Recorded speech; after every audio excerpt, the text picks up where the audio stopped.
नमस्कार। स्वागत है आपका मेरे YouTube चैनल पर। मैं पंडित MC शर्मा। भाग्य रेखाओं के बारे में हम बात कर रहे हैं। भाग्य रेखा, सांकेतिक भाग्य रेखा,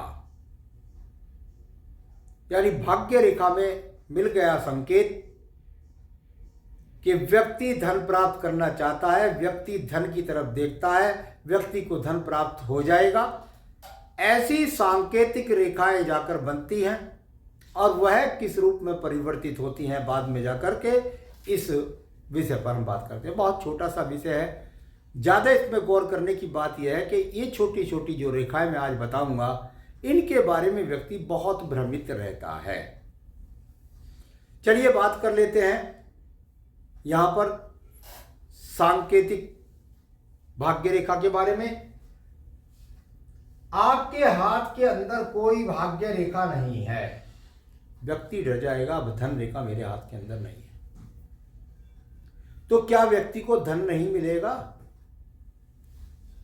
नहीं, ऐसा बिल्कुल नहीं है। आप अगर अपनी दृष्टि से आकाश की तरफ देख रहे हैं तो पक्की बात है कि आप इधर उधर कहीं नहीं देख रहे, आप आकाश की तरफ देख रहे हैं। यानी जिधर दिशा में रेखा देखेगी वह उसके गुणों को बढ़ाएगी।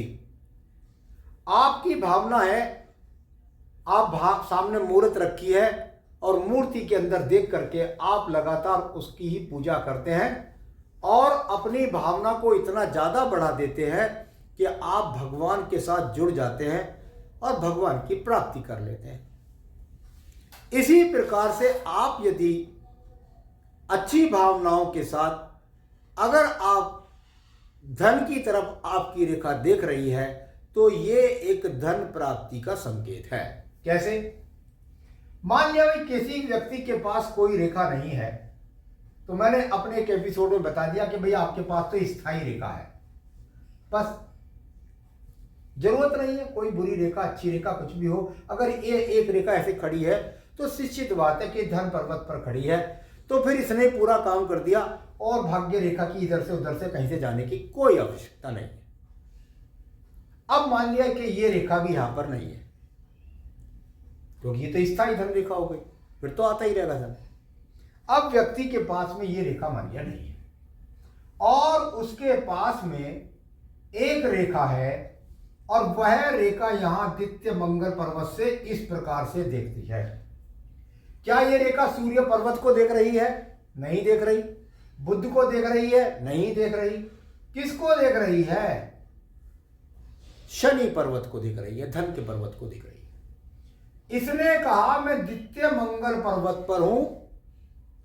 व्यक्ति ने परिश्रम करना शुरू किया, भागदौड़ करना शुरू किया, व्यक्ति ने LLB की पढ़ाई शुरू करी, व्यक्ति ने PCS IAS की तैयारी करी, यानी मंगल से संबंधित, झगड़े से संबंधित, झंझट से संबंधित, कोर्ट से संबंधित, कचहरी से संबंधित, खेल से संबंधित एक रेखा ने जाकर के यहां पर देखा, या इधर वाले मंगल से देख लिया।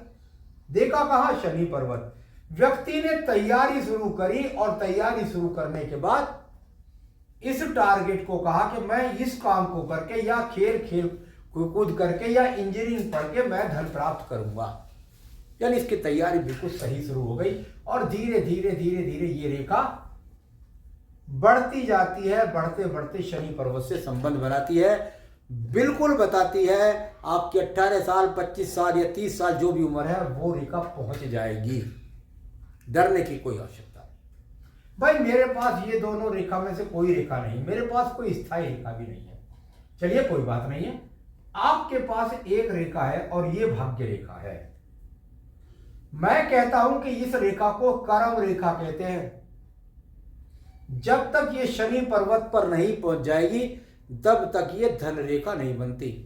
व्यक्ति कर्म कर रहा है और ये रेखा यहां पर धीरे धीरे हल्की हल्की हल्की हल्की हल्की हल्की हल्की हल्की हल्की चल रही है और वो रेखा अभी कहीं यहां पर बनी नहीं है, बनने का सा लगता है। व्यक्ति कर्म कर रहा है, मेहनत कर रहा है, मेहनत से व्यक्ति धीरे धीरे धीरे धीरे धीरे और हो गया संबंध शनि पर्वत से। यानी सांकेतिक रेखा ने बता दिया कि धन प्राप्त करने की तरफ व्यक्ति परिश्रम कर रहा है और धन प्राप्त कर लेगा। किसी व्यक्ति की धन रेखा यहां से ऐसे लगेगा दिखने में चंद्रमा जैसा, या इस प्रकार से गुरु पर्वत से है, शिक्षा का संबंध हो गया। मैं शिक्षा का प्रयास कर रहा हूं, मैं वेद रोजाना पढ़ रहा हूं, मैं रोजाना आद्यों को पढ़ रहा हूं, मैं पांडित्य करना चाहता हूं, मैं एक अच्छा वक्ता बनना चाहता हूं शास्त्र का, उसके लिए प्रयास कर रहा हूं। और ये रेखा ने देख लिया शनि पर्वत को, यानी इन चीजों से धन की प्राप्ति कर लेगा। मैं सूर्य पर्वत से देख रहा हूं, लगातार भाग्य रेखा ही समझिए आप इन्हें। ये मैं सरकारी नौकरी के लिए प्रयास कर रहा हूं, मैं यश प्राप्ति के लिए प्रयास कर रहा हूं, मैं अपने जीवन में नेता के लिए या अच्छे संगीतकार बनना चाहता हूं। सूर्य पर्वत से रेखा ने देखा, कभी कभी यहां से भी देखने में आता है। ये रेखा बुध पर्वत से गई, वाणिज्य के द्वारा, व्यापार के द्वारा, जिनके अंदर प्राप्ति। इन रेखाओं से यहां हृदय रेखा से एक रेखा उठी, मन के अंदर इच्छा है धन प्राप्त करने की, करेगा प्रयास, क्योंकि मन के अंदर इच्छा है। ये सारी की सारी प्रवृत्तियां शुद्ध सात्विक प्रवृत्तियां हैं। ये इनके अंदर कोई ऐसा नहीं है कि कोई वैसे ही जाकर के कोई उल्टे सीधे रास्तों से धन प्राप्ति की बात है। तो ये जो चीजें हैं, यहां चंद्र पर्वत है, यहां मन के अंदर इच्छा है, प्राप्त करना चाहता हूं। एक रेखा जाकर जिसमें से कोई वैसे भी निकली हुई है, जो कि यहां जाकर के यहाँ शुक्र पर्वत में एक विदेश रेखा भी है, मैं विदेश से जुड़ करके धन प्राप्त करना चाहता हूं। कहां दिख रही है?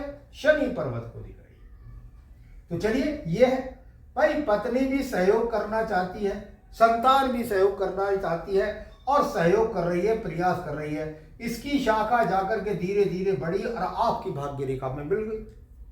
पत्नी का भी सहयोग मिला, संतान का भी सहयोग मिला और आपका भाग्य उज्जवल हो गया। तो ये वो रेखाएं हैं, या थोड़ी थोड़ी साइड वाइज रेखा लग रही हैं इस प्रकार से। ये वो रेखाएं हैं जो व्यक्ति के लगातार प्रयत्न में शामिल होकर के व्यक्ति को धन की प्राप्ति करा देती है। तो ऐसा नहीं है कि शनि पर्वत पर कोई रेखा नहीं है, अन्य रेखा है तो उन्हें भाग्य रेखा बिल्कुल ना समझने की भूल करें, वो भी भाग्य रेखा ही है। तो आज मैंने आपको बताया कि सांकेतिक भाग्य रेखा का आपके जीवन में कैसा प्रभाव होता है और वो आपको कैसे कैसे तरक्की कराती है। आगे भी अन्य विषयों को लेकर आपको अवगत कराता रहता हूँ। मेरे साथ जुड़े रहिए, तब तक के लिए नमस्कार।